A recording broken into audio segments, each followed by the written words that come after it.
اے ایمان والوں، یہود و نصارہ کو اپنا دوست اور ساتھی، اپنا رہبر، اپنا رفیق، اپنا آقا و مولا مت بنا لینا۔ بعضهم اولیاء بعض، وہ سب ایک دوسرے کے مددگار ہیں۔ ومن یتولہم منکم فإنہ منہم، اور تم میں سے جو ان کا دوست بنے گا وہ انہی میں کا شمار کیا جائے گا۔ ان اللہ لا یہدی القوم الظالمین، اور اللہ ظلم کرنے والوں کو کبھی صحیح راستہ نہیں سجھاتا۔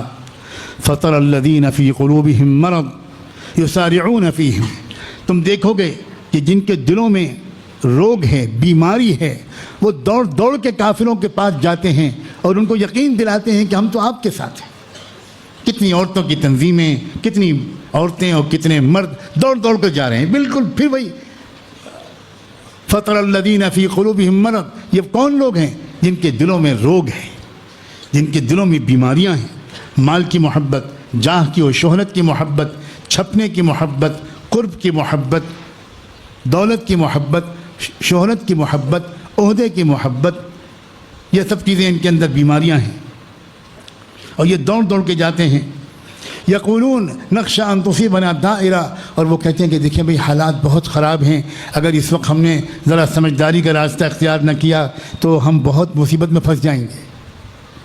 یہ جتنا ہمارا اس وقت، اللہ معاف کرے، اچھا خاصا یہ دانشور طبقہ جو کہلاتا ہے، وہ اکثر یہی کہتا ہے، ارے حضرت مولانا آپ کو حالات کا پتہ نہیں ہے، آئی بھی مسلط ہے، کیس چل جائے گا، انکم ٹیکس والوں کا نوٹس بھی آ گیا ہے، پھنس جائیں گے ہم، اس وقت تو ذرا پٹا کے رکھنے دیجئے، اس پارٹی کو، اپنے کارپوریٹر کو پٹا کے رکھنے دیجئے، اپنے ایم ایل اے کو پٹا کے رکھنے دیجئے۔ صاحب کیا جانیں بھائی، یہ تو ہم لوگوں کا معاملہ ہے، بزنس مین لوگ ہیں، ہم پھنس جائیں گے۔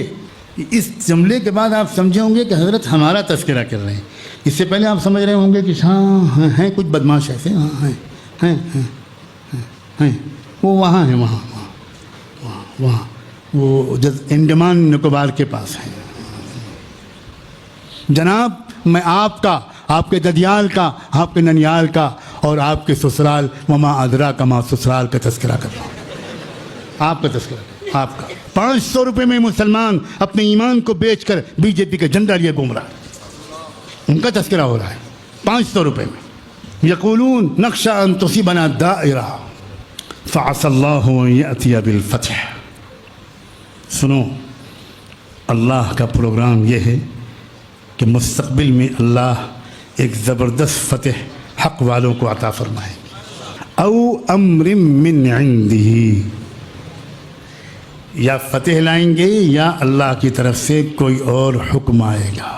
پھر آپ ڈر رہے ہیں، ورنہ پوچھیں وہ کون سا، جلدی بتائیے نا، جلدی جلدی جلدی، وہ دیکھیے سامنے بیٹھے پوچھ رہے، وہ چونکنا، اب حضرت بتائیں گے کون سا حکم آنے والا ہے، اب حضرت بتائیں گے ہاں آج کا آنا وصول ہو گیا، کون سا حکم، کون سا حکم؟ ارے واہ، ارے بھائی، فوجیوں کی نقل حرکت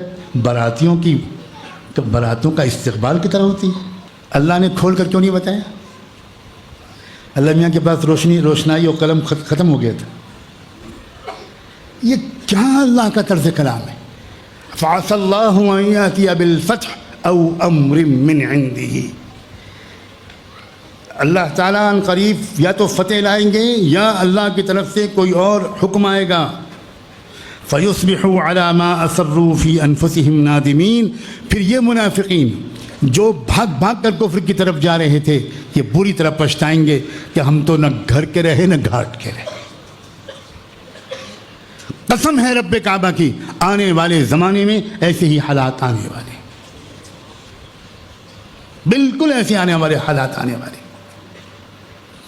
دیکھتے ہیں کون جمتا ہے اور کون بھاگ کھڑا ہوتا ہے، کون جلد باز ہے اور کس میں صبر و انتظار ہے۔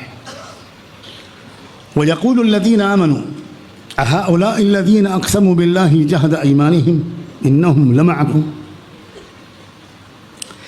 جب وہ حالات آ جائیں گے، بادل چھٹ جائیں گے، دور بدل جائے گا، اور وہ لوگ جو بھاگ بھاگ کر کفر کے ساتھ شامل ہوئے تھے اپنی جان بچانے، مال بچانے کے لیے، اور وہ پچھتاوے کا شکار ہو جائیں گے، اس وقت ایمان والے دیکھ کر حیران ہوں گے، أَهَؤُلَاءِ الَّذِينَ أَقْسَمُوا بِاللَّهِ جَهْدَ أَيْمَانِهِمْ، یہی لوگ تھے جو بڑی پکی پکی اللہ کی قسمیں کھایا کرتے تھے کہ ہم آپ کے ساتھ ہیں، ہم آپ کے ساتھ ہیں، انہم لمعکم حبطت اعمالہم فاصبحوا خاسرین، ان کی ساری کوششیں اور ان کے سارے اعمال سب برباد اور اکارت ہو گئے، برباد ہو گئے اور یہ لٹ گئے، فاصبحوا خاسرین، یہ بری طرح ناکام ہو گئے۔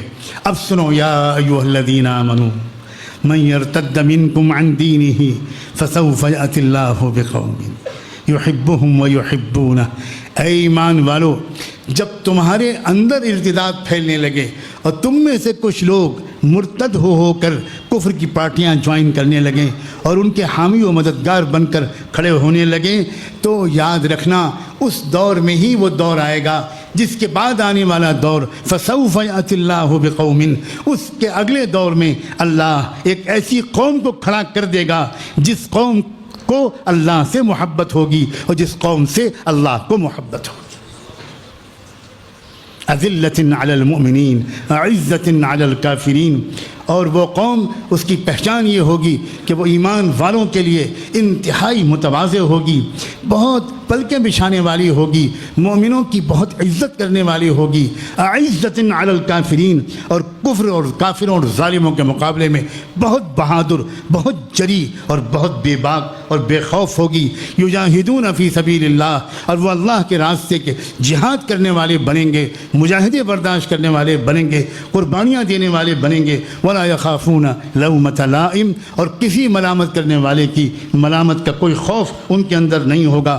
ذالک فضل اللہ یؤتیہ من یشاء، یہ جو صفات ہم نے گنائی ہیں جو اس قوم کے اندر ہوں گی، یحبہم ویحبونہ، وہ اللہ تعالیٰ ان سے محبت کرتا ہوگا، وہ اللہ کے محبوب بھی ہوں گے، وہ اللہ کے عاشق بھی ہوں گے، وہ مومنوں کے لیے پلکیں بچھانے والے ہوں گے، وہ کافروں، دشمنوں اور ظالموں کے لیے بہت مضبوط ہمت والے اور بہادر ہوں گے، وہ زبردست جری ہوں گے، بے خوف ہوں گے، کسی ملامت سے، کسی تنقید سے کوئی خوف ان کے اندر نہیں ہوگا۔ یہ ساری صفات جو ہیں اللہ جس کو چاہے دے دے، ذالک فضل اللہ یؤتیہ من یشاء، جس کو چاہے عطا کر دے۔ تعجب مت کرنا فلاں قوم کو کیسے مل گئی یہ صفت، فلاں قوم کو کیسے مل گئی، ان طبقات کو کیسے مل گئی، یہ تو اللہ کا فضل ہے، جس کو چاہے عطا فرما دے۔ واللہ واسع علیم، اور اللہ تعالیٰ کا فضل و کرم بہت وسیع بھی ہے، اور اللہ خوب جانتا ہے کہ کس کو کس دولت سے سرفراز کیا جائے۔ اللہ اکبر، عجیب آیت ہے، اس کی عجیب و غریب رہنمائی ہے۔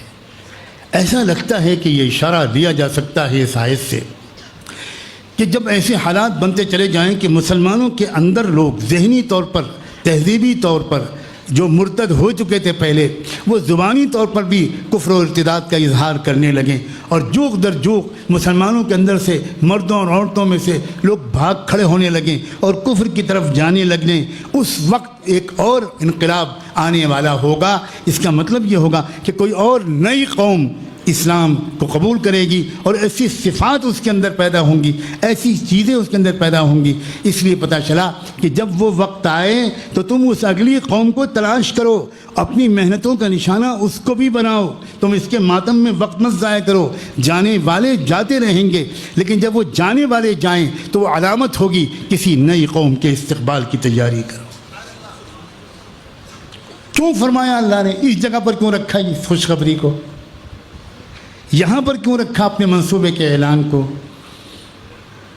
قرآن مجید کا ہر لفظ، ہر آیت، ہر صورت، ہر حرف ایک خاص ترتیب میں ہے۔